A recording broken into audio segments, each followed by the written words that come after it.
नमस्कार, मैं आनंद कुमार तहे दिल से आप लोगों का धन्यवाद करता हूँ कि आप लोगों ने मेरा वीडियो देखने की कोशिश करी और आप लोगों से इतना कहना चाहता हूँ, एक परिचय देना चाहता हूँ तहे दिल से कि मैं मानव अकेला जूझ रहा अपनी पुश्तैनी भूमि अधिकार को माननीय व्यवहार न्यायालय गया जिला के द्वारा तारीख के इंतज़ार में। और यहाँ दिल्ली में 2020 फरवरी को मैंने राशन कार्ड के लिए अप्लाई किया था, जो अब तक कोई खोज खबर नहीं। स्वावलंबिता के नाम पर बड़े भाई के राशन कार्ड से मैंने नाम कटवा कर इस बाबत गलती कर दी थी, क्योंकि भरने वाले अधिकारी ने फॉर्म को कहा था कि दिसंबर 2020 तक बन जाएगा, और जहाँ मिलना चाहिए था पीएम मुद्रा लोन, वहाँ पर बैंक द्वारा एकमात्र ही विकल्प बताया गया पीएम स्वनिधि लोन, जिसको भुखमरी के चलते लेना पड़ा और जिसकी भरपाई नहीं हो पा रही है। मैंने बैंक से लाखों निवेदन कर लिए, परंतु सहानुभूतिपूर्वक सेवा के क्षेत्र में उन्होंने साथ देने से इनकार कर दिया। अब तक कोई सकारात्मक परिणाम नहीं मिला। मैंने स्टेशनरी बेचने का स्टॉल जो लगाया था स्वयं, वो सब अरमान धरे के धरे रह गए।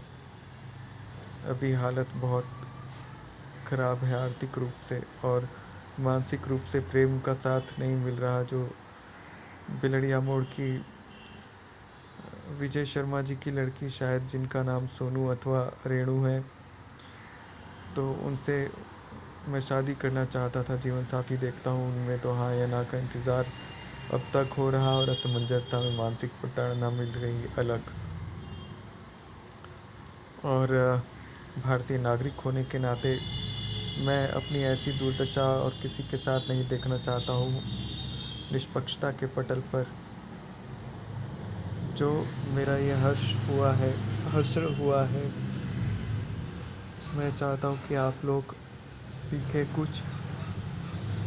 और आयुष्मान भारत कार्ड की जहाँ तक बात है, तो मैं ग्लूकोमा से पीड़ित पैदाइशी, जिसे कॉन्जेनिटल ग्लूकोमा बोला जाता है, अब तक कोई आर्थिक सहायता रूपी आयुष्मान भारत कार्ड बन जाने का कोई संकेत नहीं मिला। इसके लिए क्या करना होगा कुछ नहीं पता। 2011 में हुई जनगणना में मैं उपलब्ध रहा था या नहीं रहा था, परंतु मेरे बारे में ब्यौरा दिया गया था, परंतु उस ब्यौरे को कैसे सर्च करूं? आप बताइए। 44 वर्षीय होकर के मैं कब तक यूँ सफ़ेद बालों की चांदनी में दूसरों को भ्रमित करूं, न चाहते हुए भी। तो आप लोगों से निवेदन है कि आप लोग लाइक करेंगे, सब्सक्राइब करेंगे, और मेरे इस वीडियो में मुझे आनंद कुमार 44 वर्षीय दिल्ली के मीठापुर गांव में रहने वाला एक नागरिक अपना योग्यता अनुसार अपने जीवन को उचित मुकाम तक पहुंचा सके, इसके लिए आप लोगों का साथ बेहद अनिवार्य है। आज कुछ नहीं हो रहा, आप मेरी पिछली वीडियोस देख सकते हैं। जहाँ तहाँ दुनिया अपने पारिवारिक मूल्य भुला करके गैर की तरह दूसरों को देखती निपटती है, व्यवहार करती है।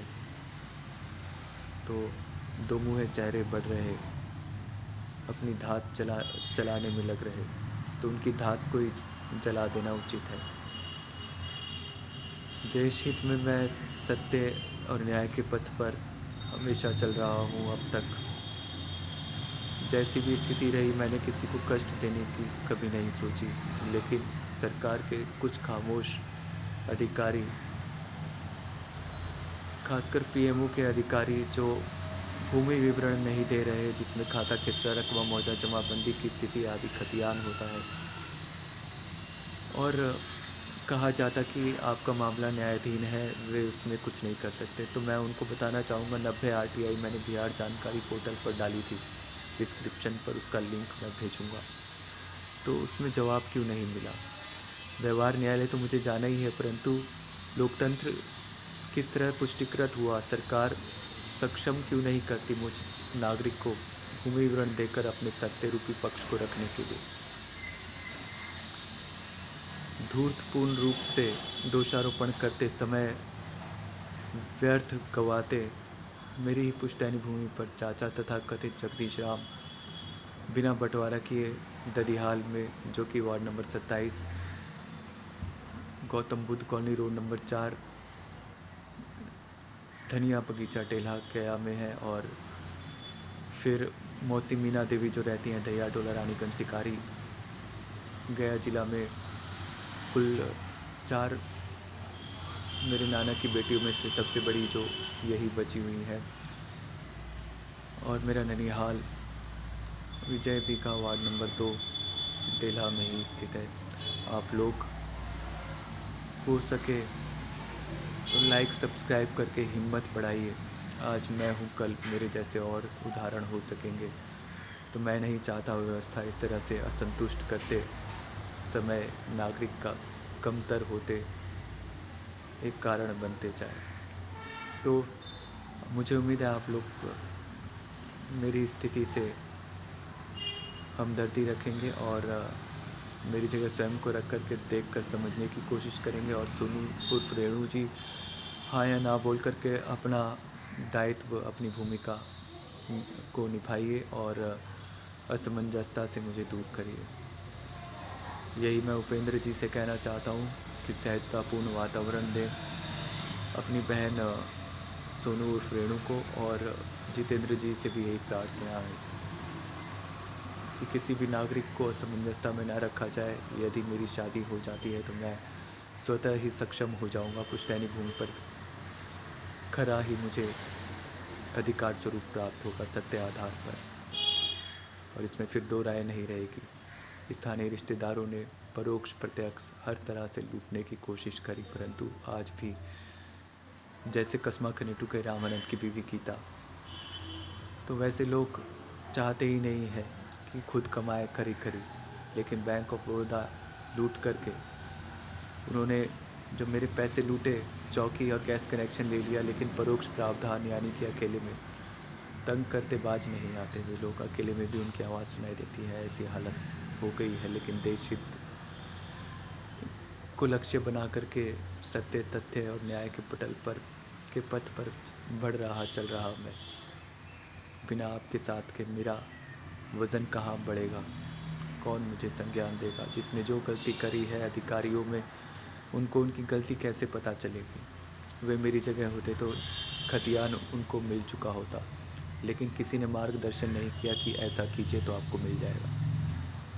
तो मैं आनंद, जय हिंद। लाइक करेगा, सब्सक्राइब करेगा। और उपेंद्र और जितेंद्र जी और विजय जी अपनी बहन बेटी को सहज प्राकृतिक वातावरण दीजिए, अपना जवाब मुझ तक प्रेषित कर पाए। अविवाहित हैं वे तो रोक लगाइए आपात स्थिति में, क्योंकि मैं उनमें जीवन साथी और अंतिम विकल्प देख चुका हूँ। और आगे बढ़ने की ज़रूरत तभी होगी जब आप लोगों का मार्गदर्शन मुझे मिलेगा। मेरा गृहस्थ जीवन दिया बाती शुरू हो सकता है यदि आप लोग साथ दें। इसके लिए चाहिए सत्यपूर्ण निगाहें, न कि सफ़ेद बालों की चांदनी में ओझल हो जाना। और कुछ लोगों को बोलना चाहूँगा जिनका नाम लिया उनसे परे कि वे दांत बहुत दिखाते हैं। तो कभी जो मेरे साथ हो रहा है समानता को लेकर टेंशन के चलते जो ऐसा हाल हुआ, कहीं आप में से कोई ऐसा दुर्गत प्राप्त न कर ले जो सामर्थ्य के बाद दांत खिसोड़ता है। सामर्थ्य हो तो पीड़ित की जगह स्वयं को रखकर देखो, उसकी पीड़ा उबार कर देखो बिना हताहत हुए आर्थिक रूप से। तब मैं जानूँ कि आप भी एक भारतीय। मैं आनंद, जय हिंद।